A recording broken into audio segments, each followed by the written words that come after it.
ఎవరు మెత్తటి వాళ్ళైతే వాళ్ళు మోసపోతున్నారు. అందుకే కలియుగంలో మనం నేర్చుకోవాలి, మంచి వాళ్ళంగా మనం ఉండాలి, మెత్తక వాళ్ళంగా ఉండద్దండి. ఎవరి దగ్గరైనా మనం గట్టిగానే ఉండాలి. పని మనిషి దగ్గరైనా సరే, అది మానేస్తానంటే నీ అవసరం, మానేస్తే మానేసుకో, నువ్వు లేకపోతే ఏం ఆగదు ఇక్కడ. అలాగే మానేయకే మన నెత్తిమే ఎక్కుతుందమ్మ వచ్చి ఇక్కడ. అది రేపు చుట్టాలు వస్తారు కూడాను, కొంపలంటుకుపోతే చుట్టాలు వస్తాయి.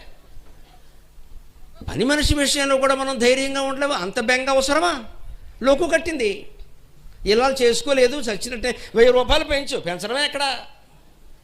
పెంచిన చుట్టేమో రాలిపోయింది, జీతం పెంచాలి ఇక్కడ. ధైర్యం పో, నీ అవసరం పని, నా అవసరం కాదు ఇక్కడ. మాకు ఇంకో 2 సిద్ధంగా ఉన్నారని దాని కళ్ళ ముందే బాబు సుజాత రేపటి నుంచి నువ్వు వచ్చే, అయిపోయింది గొడవ. ఎక్కడికి పోతే సుశీల్ ఇక్కడే ఉంటుంది. ఎందుకంటే సుజాతను పిలిచాం కదా. అది ఫేక్ కాల్ అయినా సరే మాట్లాడేయాలి. మెత్తగా ఉంటే కుదరదు, కలియుగం ఇది.